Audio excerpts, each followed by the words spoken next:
Allez, aujourd'hui, je vous montre le bilan en fait des paris à long terme sur le football. Voilà, pourquoi le football? Parce que le football, c'est, comme je dis, un sport où c'est assez compliqué de gagner de l'argent sur le long terme. Alors, je dis pas qu'on peut pas y arriver, mais c'est pour moi, c'est le sport le plus compliqué. Alors, pour diverses raisons que j'ai déjà expliquées dans d'autres vidéos. Alors que sur les paris long terme, à l'inverse, j'estime que c'est quand même un sport où on peut gagner de l'argent. Donc voilà, je vous mets un petit peu mes paris long terme sur le foot. J'ai mis juste sur le foot pardon, pour qu'on contrecarrer un petit peu, contrebalancer ce que je peux dire sur les paris court terme sur le football. Donc vous voyez, il y a 25 paris là. Alors j'ai mis sur la saison 2015-2016, donc c'est l'été 2015 jusqu'à on va dire là juin 2016, fin mai 2016 quand les compétitions de football se terminent. Voilà, donc les différents championnats se sont terminés fin mai. Donc j'avais fait 25 paris. 7 gagnants, 18 perdants, donc vous voyez, on n'est pas forcément besoin d'avoir plus de gagnants que de perdants. Il y avait une cote moyenne de 9 quasiment, une mise moyenne de 141. Alors il y a un capital de départ de 3 000 € parce qu'il fallait bien mettre un capital de départ. Voilà, bien sûr, si le vote il est plus grand, là c'est un capital fictif. De mon côté, il est plus important, bien sûr, mais voilà, c'était juste pour vous montrer un petit peu ce que ça peut donner. Le roi est de plus de 40%.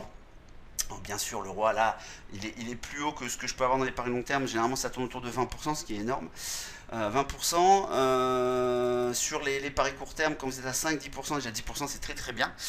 Voilà, il y a plein de tipsters aujourd'hui. Je peux faire saluer à Dédé, Cullen par exemple, qui sont autour de 10%, et c'est très très bien sur une année, sur le basket, le rugby par exemple. Donc, je vous montre un petit peu ce qui s'est passé. Donc là, vous voyez la courbe, on est parti à 3000 au mois de juillet 2015. Et donc au bout d'un an, donc ça fait même pas un an parce que j'ai dit fin mai. Et mon dernier pari pour l'année a été fait fin février. C'était du 4430 €, donc du 1430 € de bénéfices, ce qui fait un salaire médian français. Et voilà, c'est un ROC, donc une augmentation de capital de 50%. Et quand je dis dans la formation que c'est possible de faire du 50% d'augmentation de capital sur un an, malgré qu'il y ait des sceptiques, bah voilà, les chiffres là parle de même. Donc je vous montre un petit peu, tant qu'à faire, ce que j'ai fait comme pari. Donc en juillet 2015, qu'est-ce que j'avais fait comme pari? J'avais pris Red Star Top 3. Voilà, j'explique ça aussi dans ma formation. Il y a quelque chose à savoir sur ce type de pari. Cote de 8, très très intéressante. Et je rappelle que le Red Star a été un bon moment troisième. Il finit cinquième à un point de la troisième place, sur une fin de saison assez incroyable. Donc moi j'avais décidé dans le club, j'ai dit à mes membres que je ne me couvrais pas.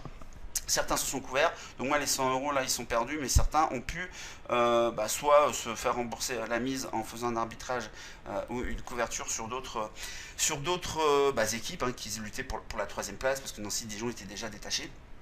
Voilà, donc certains n'ont même pas perdu d'argent là-dessus. Moi j'avais pris le parti de laisser ça comme ça. En août 2015, qu'est-ce que j'ai fait? Donc là c'était pendant l'été. Donc j'ai pris du meilleur buteur de première ligue.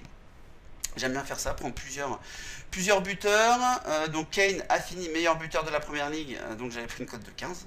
Voilà. Donc ce qui fait un joli petit bénéfice, même avec 50 € dessus. Donc ce qui se passe, c'est que le pari n'était pas forcément bien engagé aux 2 tiers de la saison. Et donc je vous montre aussi ce que j'ai fait en février. J'avais pris du Vardy, un meilleur buteur de Première Ligue, parce qu'il a marqué un but pendant 11 matchs consécutivement. Je crois que c'est le record d'ailleurs. Voilà, ce qui n'était pas. Voilà, j'avais pas prévu Vardy au programme. De toute façon, personne n'avait prévu Leicester au programme. C'est bien ça en fait la surprise. Donc vous voyez, même quand il y a une surprise, grâce au pari long terme, on peut quand même gagner de l'argent. J'avais aussi pris Ajaccio relégué, Monaco top 3. Et ça aussi c'est passé, voilà, avec des grosses confiances. Voilà, malgré que ce soit joué aussi sur la fin de championnat, mais j'étais vraiment confiant pour ces deux paris-là. J'ai pris aussi du meilleur buteur Ligue des Champions, meilleur buteur aussi Barcelone, et tout ça quand Messi s'est blessé tout simplement. Donc voilà, j'ai trouvé très intéressant ces paris, et Cristiano Ronaldo a fini meilleur buteur de la Ligue des Champions, largement, avec je crois 6-7 buts d'avance sur le deuxième de ce classement. Donc, bon, voilà, hein, c'est pour ça que les cotes aussi, les moyennes de cotes peuvent être intéressantes. Là, j'ai une cote de 15, là, j'avais pris une cote à 2,5.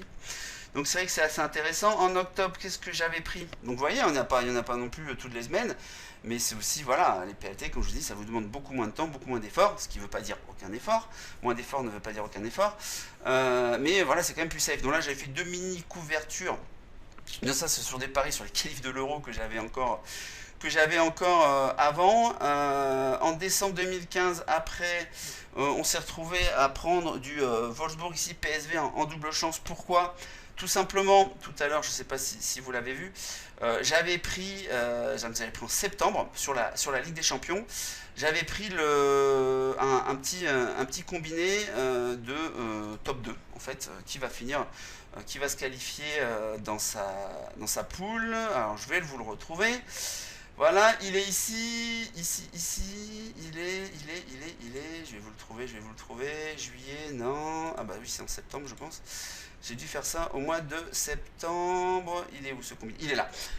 J'avais pris du top 2 de la poule, donc sort de la poule PSG, Manchester United, Atlético, Barcelone, Bayern. Donc c'était bon pour tout le monde, sauf pour Manchester United.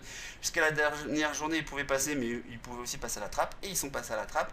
Donc j'avais quand même voilà, un bon pourcentage de la bankroll dessus. Bah, ce que j'ai fait tout simplement, et j'avais dit aussi aux membres de mon club, c'est que je voulais pas perdre 300 euros. Donc quand c'est comme ça, quand c'est un peu tendu, par exemple lors d'un dernier match, bah, ce que vous pouvez faire, c'est tout simplement vous essayez de faire comment j'allais dire, un arbitrage, même si c'est un arbitrage négatif. Donc vous voyez là, j'ai gagné 210 euros, j'en avais perdu 300, je perds que 90 euros alors que j'aurais pu en perdre 300.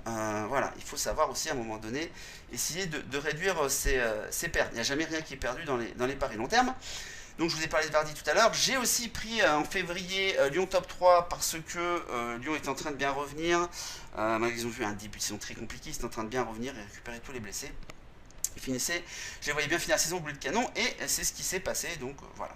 Et j'avais fait aussi un combiné de plusieurs petites choses, tout passé sauf Grasshopper top 3, ça s'est en plus joué à la dernière journée. Grasshopper gagné à Bâle et en même temps Sion gagné à Lucerne qui était troisième. Donc dans cette configuration là, Grasshopper finissait troisième et puis Lucerne est revenu en fait et on marquait à la 94e minute pour égaliser avec Sion et donc pour finir troisième et Grasshopper quatrième. Alors là moi c'est une perte sèche, mais en live il y avait si vous suiviez en fait cette journée de championnat, vous auriez pu faire des arbitrages et vraiment réduire les pertes. Même je crois qu'il y en a peut-être certains qui ont peut-être gagné un peu d'argent. Voilà, parce que Sion gagnait 2-0 et Bâle gagnait aussi 1-0. Donc voilà, ça fait perte sèche de 3 champs, mais vous aurez pu minorer ça aussi. Moi voilà, là je laisse les moins 300 dans le bilan. Donc voilà, avec tout ça, comme je vous ai dit, vous passez de 3000 à pas loin de 4500. Ça vous fait un ROC d'augmentation de capital de 50%, ce qui est très intéressant pour quelque chose d'assez safe, qui demande moins d'efforts et moins de travail que des paris court terme tous les jours, toutes les semaines. Voilà, mais je le redis, ça demande aussi un petit effort. Ce n'est pas non plus une baguette magique et faut analyser un minimum le sport et aimer le sport pour détecter tous ces paris long terme. Donc si vous êtes intéressé par les paris long terme, vous pouvez cliquer sur le i là en haut de la vidéo. Je vous explique un petit peu ce que sont les paris long terme. Et puis voilà, si vous n'êtes pas prêt, puis si vous voulez encore peut-être voir d'autres exemples, je vous en donnerai encore sûrement des exemples sur les paris long terme tout au long de l'année. Et ben voilà, vous pouvez attendre, il n'y a pas de problème. Vous pouvez juste vous abonner à la chaîne YouTube Parier Gagnant pour avoir des vidéos comme ça et pour augmenter, comme je dis, votre QI dans les paris sportifs, ce qui n'est jamais négligeable pour parier intelligemment. Donc voilà pour la petite vidéo du jour et je vous dis à très bientôt pour une prochaine vidéo. Au revoir à tous.